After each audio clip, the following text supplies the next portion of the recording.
Welcome to LBN News, live from LBN Studio 9. I'm Jordan Friedman. Tonight's story. Vampires? They're real? Yes. Should you be afraid? No. More in a moment.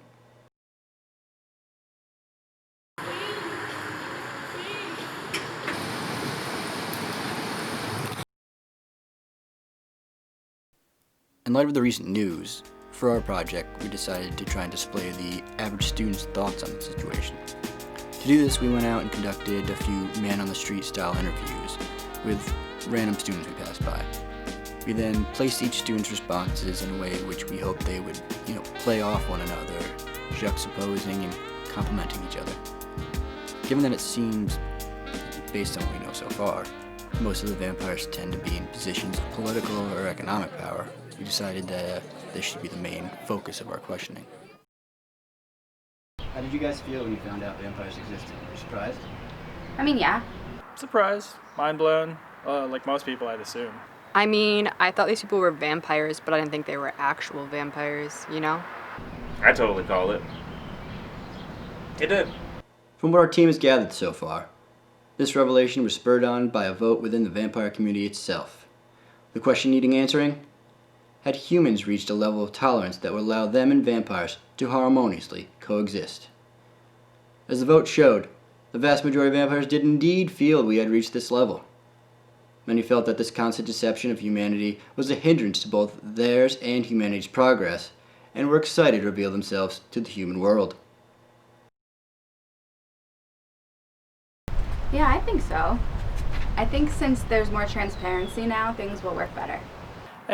Maybe. I think things will change superficially, but still all the same people are all in the same jobs or positions.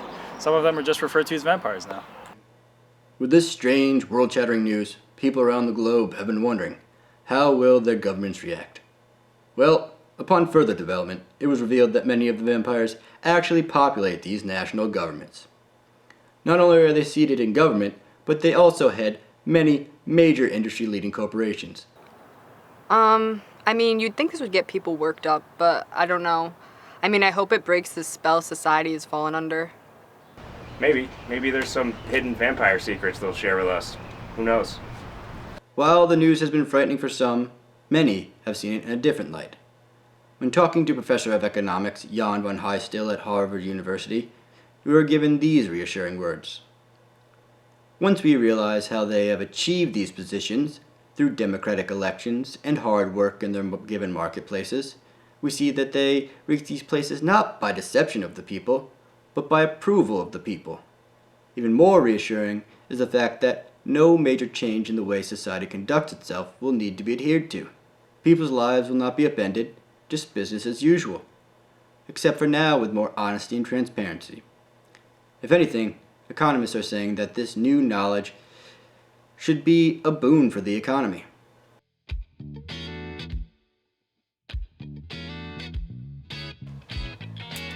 This is Liberty Today, libertytoday.org, The Vampire Report. I'm Noam Kropotkin. Earlier this week, the shocking news broke that vampires not only exist, but hold many key positions within governments, corporations, and rank large in the number of wealthy elite. This information was revealed to the world by several vampires from what is called the Vampire Council, while at the annual World Economic Forum in Davos, Switzerland. This news has upended people's conception of society's intention and structure, leaving ordinary citizens in a state of bewilderment. To help us understand this news, we turn now to a conversation with Carlin Dreyer. Carlin is a journalist, former aide to a member of the Vampire Council, and most recently, a vampire whistleblower. He leaked thousands of the Vampire Council's private documents to the public. Welcome to Liberty Today, Carlin. Can you tell us what you found in these documents you released and why you decided to bring it to the public's attention? Hi, Noam. Thank you for having me. To answer your question, sure, much of what I've released is just formal paperwork version of what I got to know and understand firsthand working for one of the figures within the Vampire Council. It really shows what their goals and intentions are at heart, which is the subjugation of a large part of the human population in order to maintain a social hierarchy with them at the top, thus giving them a secure source of blood. This is done through worldwide institutions, both public and private, that the vampires move between and maintain constant connections within. This is something I thought the general public had a right to know. As we mentioned earlier in our program, the vampires wish to be diplomatic and keep the status quo, though there are some changes they have suggested. They've proposed that those who cooperate can possibly be put on a path to become vampires themselves. Also, they've laid out a potential system developed to give economic aid or some form of charity to those who decide to donate blood. These ideas will be discussed further by many diplomats from numerous nations alongside diplomats from the Vampire Council. Would you take that deal if you were in one of those countries? Yeah, I heard that from the news. That it said that some people were going to receive some decent compensation and whatnot, but I don't know. It seems like one of those deals that seems too good to be true. Really? All they have to do is have a few people give some blood, and everyone gets a little piece of the action? Seems like a no-brainer to me. I mean, it sounds good, doesn't it? Just give a little blood, and you get what seems to be a fair bit of change. But I mean, who's even initiating this agreement? Who's in charge? You think they're actually going to give them a good deal? Carlin, could you elaborate more on these contracts? It's been stressed that they, and I'm quoting now, wish to be diplomatic and maintain the status quo which aims to benefit all.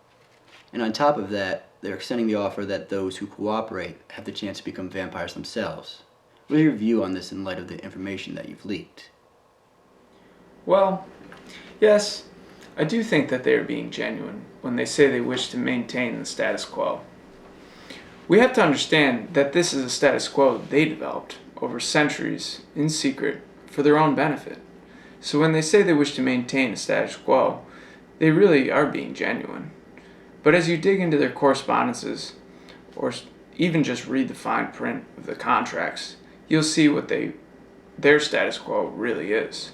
What their idea of equality, mentioned in their speech earlier this week, really is. For example, there is no way for a person or country, especially donor countries, that is donating blood for economic aid, to opt out of these diplomatic dialogues. Once they have received the aid, there's no way out of the contract. They need to uphold their end of the bargain. If they refuse, sanctions, embargoes, and a host of different incentives will be placed on them. Or as can be seen in the leaked files, even entire governments will be replaced with more cooperative leadership.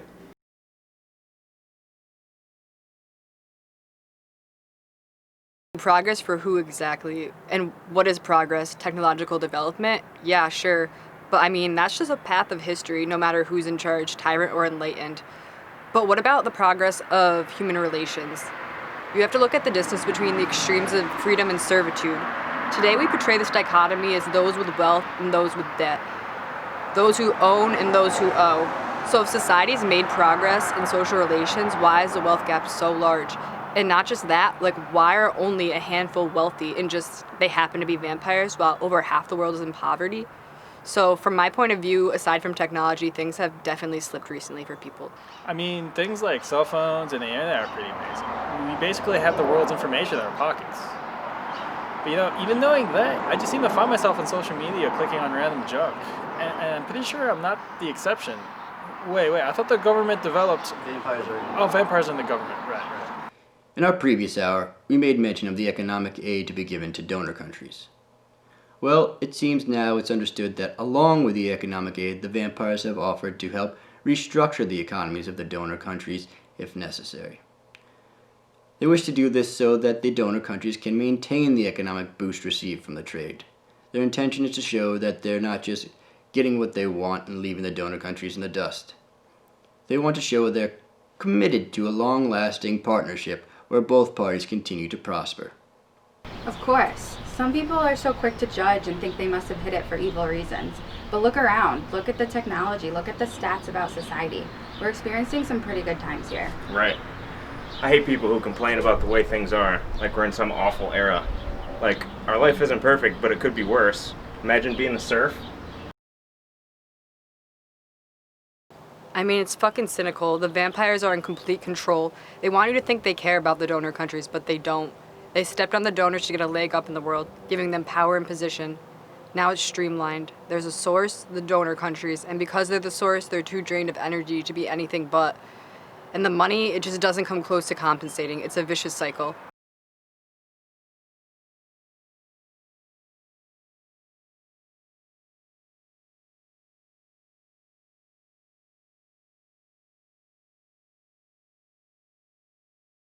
That doesn't. Of course. But what are you gonna do? They need the blood. What is the benefit of one becoming a vampire as opposed to simply remaining human? And do you think you could also talk about the blood diet that they're supposed to maintain and the cost-benefit analysis of it? This really is the information that I think is the most necessary, but being so, the most sensitive. Vampires don't actually have to drink blood. That really is the big secret, and every vampire knows it. Vampires can live perfectly fine on a normal diet. Of course, there are reasons that diet is maintained: more energy, stamina, a bit of enhanced cognitive ability, and of course, it is necessary to maintain one's immortality.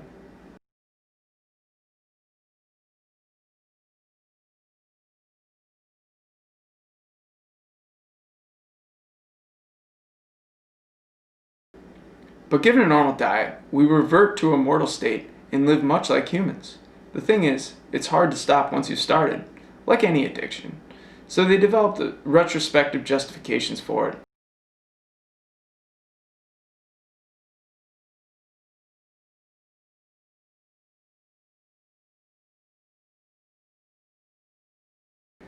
Really, I think it's more about making competition weaker, keeping people down rather than making ourselves better. It maintains a status quo where you're dominant and you can get your fix without worrying about competition to your position, since most of your competition is drained. We're going to come back to this conversation when we return. We're speaking with Colin Dwyer, a vampire, whistleblower, and former aide to a member of the Vampire Council. Stay with us.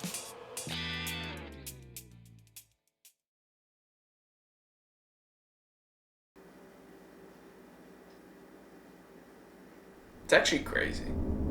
Like, we live in this fake world. It's like we live in this almost like theater of like perfection, where it's like, I don't know, our country is like so like we live in these suburbs of like nobody actually has money. About this contradiction, the opposition of the words versus the deeds. Totally.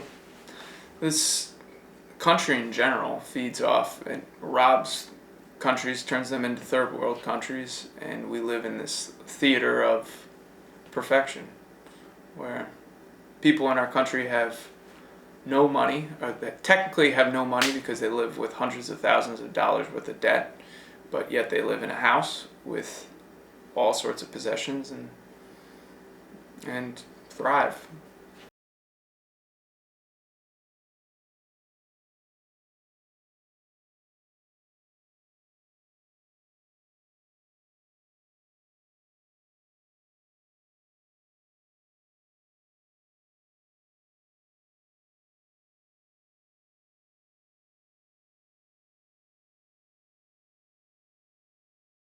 I mean, yeah, because you'd like to believe that you would be better for your family for doing it, but at the same time, you'd still say you'd be a good Samaritan and philanthropist and donate appropriately. I don't want to suck people dry to get there. Yeah, right. If I won the lottery and all this money was a gift, but I don't want to fuck people over, you're right. I don't think you need to become evil to defeat evil. Not necessarily, and I also think it might be bad if someone becomes a vampire first because they might lose their moral way. I think if enough people collectively gathered for the good of humanity, we could fight the vampires.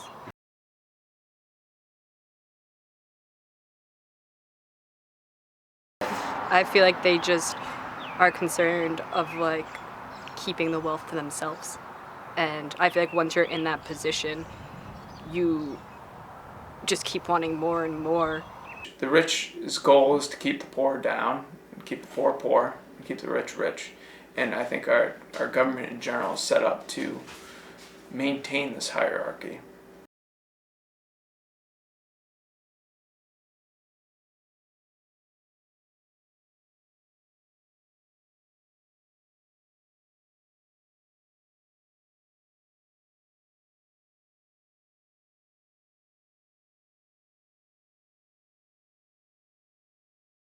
Yeah, like I said, I think something changes in your brain where you're just addicted to having power and you associate power with money.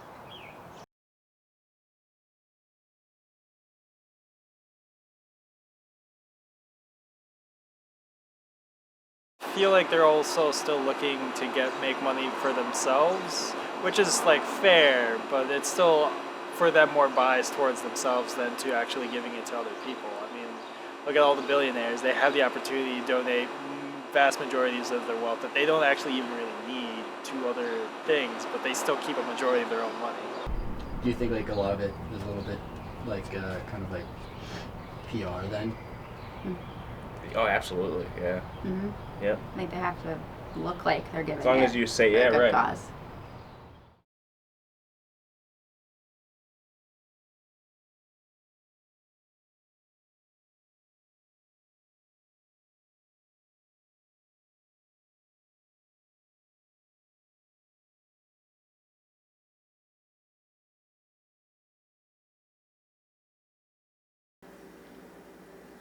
So value can mean a couple different things. I know what it is to me. I feel like I don't have it in my life much, but Value could be your personal values, like what you value as what's important. So if it helps me, then I'm gonna see value in it. So like my laptop, if it wasn't together, is just a bunch of pieces. But like because it's able to help me write a paper or do research, it has its value. Like, value to our capitalist America is money, or the amount of money something costs or whatever. But that's not to the normal human being. I guess like having like good people, doing things that make you feel like creatively fulfilled. My values would be like I value family and friends and my own time, my free time to do what I want, which is why I probably would never be in the 1%. Because I feel like getting people depressed and self-conscious and feeling disconnected from one another makes people feel like they need to fulfill that void that's created emotionally with like products. So let's throw some money at it. That's like the answer in our society in general is everything has some sort of monetary value. Regardless of it, there's monetary value on a life.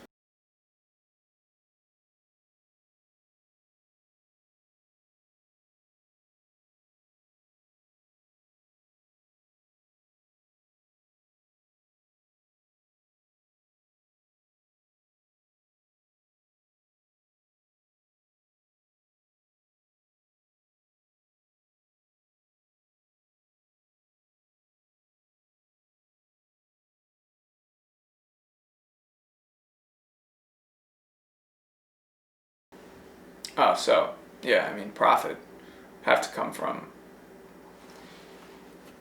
somebody making money off of other people making more money than they theoretically could.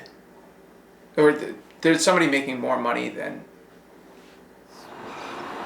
For me, profit is being able to see where my work goes. So like I've published a few papers now. It's good to see that people are actually reading it, and it's kind of stirring the pot a little bit in our field, and it's kind of making people rethink it. So that to me is like I did something and people are noticing it.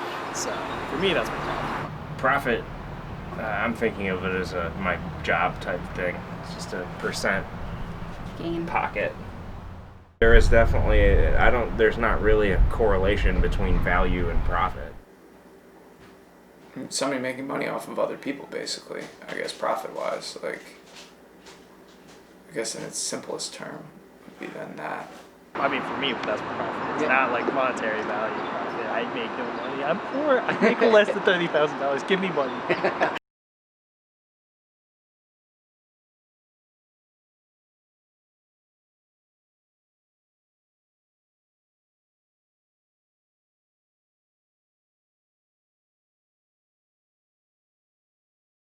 Profit is capitalism. Like, do what you can to keep increasing your coin.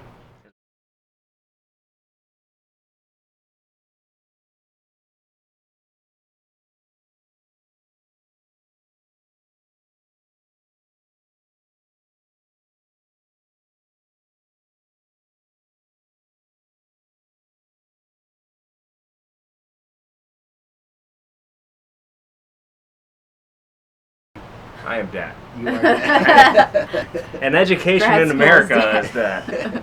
It's a subtraction from everything that I own. So if I still owe $80,000 on the house, I only own 1/5 of the house. I don't actually own the house.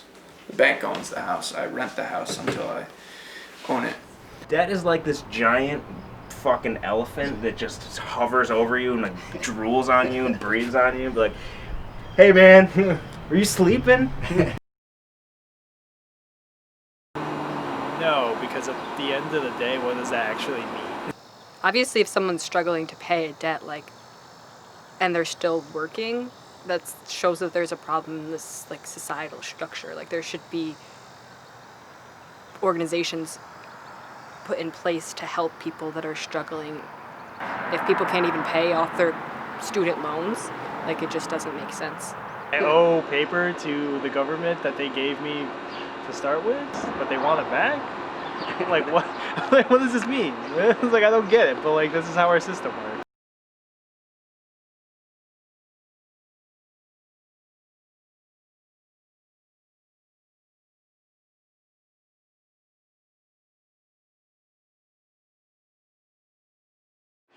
I'm in student debt. I have to pay this off once. I'm still in school too, so once I'm out of this, I have at least 3 or 4 years I have to spend working nonstop to make sure I can pay that off. And then I'm debt free. I have to waste 3 or 4 more years after I'm done paying for the school that I just did to now pay off the thing. It's just the whole system's fucked up. You realize that when you wake up, you're not free to do the things that you need or want to do, and you physically have to. You work to pay something back. That's real life. Yeah.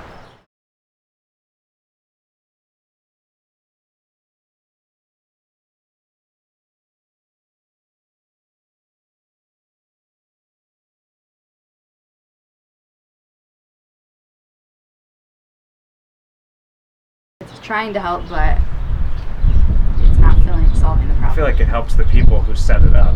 Not really fixing anything if we give a bunch of people food and then the food just runs out. It's almost like why spend a bunch of X amount of money to put a Band-Aid on something.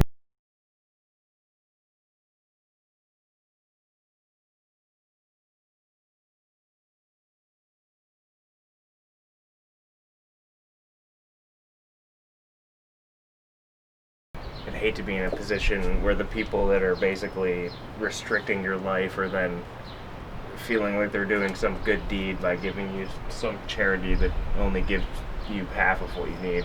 I feel like that's kind of insulting. I would be insulted by And then do something you like owe that. them? I can see your point of feeling like you owe someone if Exactly. you were to make it out.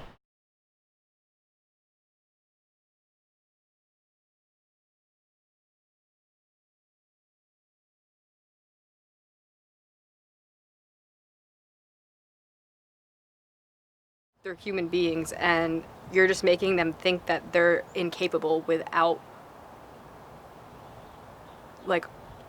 people with more money helping them. And that's not quite the case. It's literally the structures that are preventing them from evolving out of their current poverty, and it really has nothing to do with them as people. I think we need to change the system that is creating, we do need to intervene, I guess, more in the system that is creating that outcome.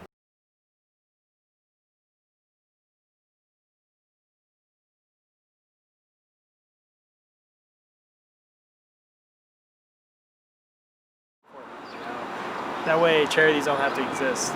People who are starving in Africa don't have to starve anymore. Kids that work in shoe factories don't have to work in shoe factories to make basically minimum, not even minimum, cents to the dollar, to barely be able to buy food for half the day. That doesn't make sense to me.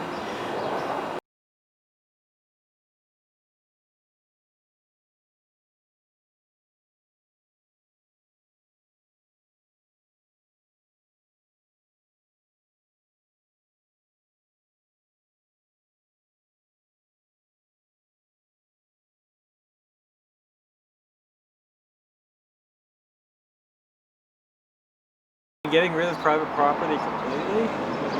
I think we should still be able to have our own personal things that are ours.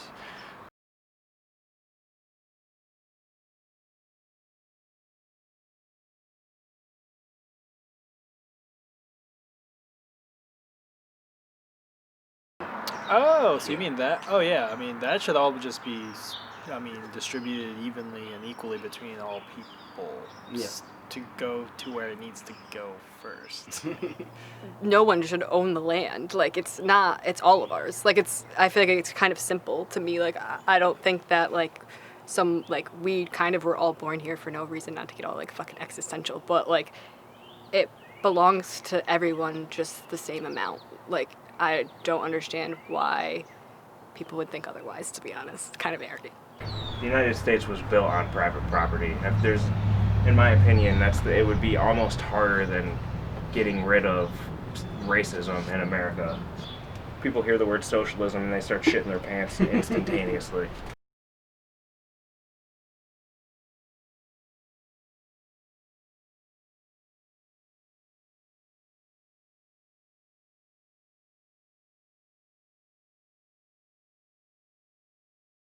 What do you think the paths forward are? I don't know if I have the answers for that, but I mean... Well, the answers can come from anybody, I feel like. I feel like instead of having so much money go into like military and police forces, I feel like the money should go into like Social Security and just creating new organizations to get people back on their feet that have been like broken down by the system, because that would just create a more vibrant and full of like life world to begin with. And I just think that everyone should have a voice. Only a certain elite group of people are making a decision for the entire world where we all fucking live, so that's kind of fucked. Use their voice. Vote. Involvement in local communities. Know what's going on. Be competent. Read. Don't put your nose in the sand. Actually pay attention to it. Listen to other people's arguments instead of just shutting them down when they don't agree with you. Simple things. Yeah. I mean, we should try to privatize like all the natural resources in the world. I mean, we're all the same. We're all the same. I think if we slowly transition into a world where we are a little bit more, socialist and share a lot more of the natural resources, I feel like that'd be great. Am I hopeful? I mean, it depends on the day. Hopeful, but I don't see it happening in our lifetime. What else can you be? You have to be hopeful. That's the only way things can change. You pessimistic and nothing will happen. So even if it is looking gray and doomy, we still gotta try at least. I'm hopeful at least for healthcare. And I think healthcare right now, honestly with the whole coronavirus is a perfect example of some people are opening their eyes to the fact that healthcare could be a lot better in our country and shouldn't be for profit. And if we adopted a universal healthcare system where the money that you would pay to your insurance company, you just paid into tax instead, and then you didn't have to worry about insurance at all, it would lower your healthcare costs because there would be nobody profiting off of the healthcare as a whole. I think no, because I want to say yes, but I can't. I want to be hopeful, but maybe I'll find hope again. This is really depressing. I think that the thing is I'm hopeful for the universe, but humanity, it's part of the universe, but we're kind of fucked, I think. Maybe we'll work it out, but I know that the universe will work itself out, but we might have to die, so. And on that note.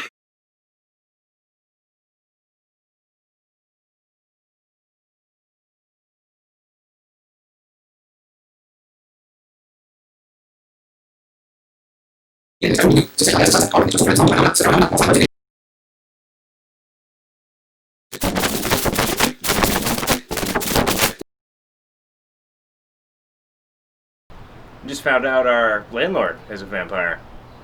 Really, how'd you find that one out? Signs, you see something? Nah, he actually came over and let us know. I think he did the same thing for all of his tenants. Good guy. Joked about it, said, just keep the rent on time or I'll suck you dry.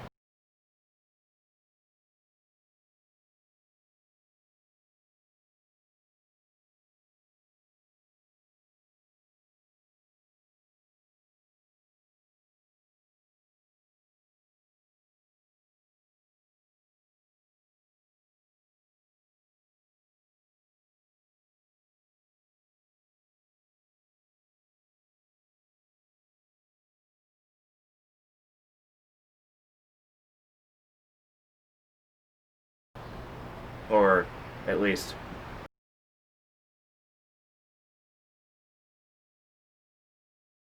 I think it was a joke.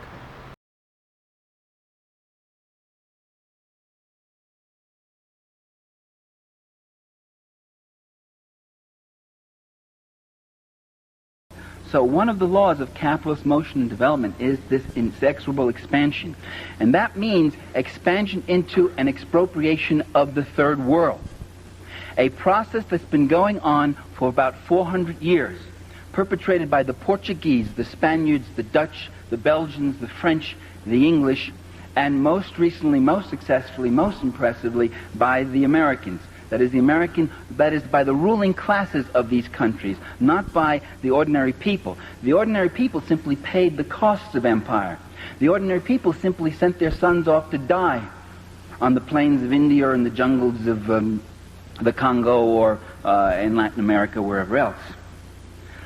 But that expropriation of the third world has been going on for 400 years, brings us to another revelation, namely that the third world is not poor. You don't go to poor countries to make money. There are very few poor countries in this world. Most countries are rich. The Philippines are rich. Brazil is rich. Mexico is rich. Chile is rich. Only the people are poor. But there's billions to be made there, to be carved out and to be taken. There's been billions for 400 years. The capitalist European and North American powers have carved out and taken the timber, the flax, the hemp, the cocoa, the rum, the tin, the copper, the iron, the rubber, the bauxite, the slaves, and the cheap labor. They have taken out of these countries. These countries are not underdeveloped, they're overexploited.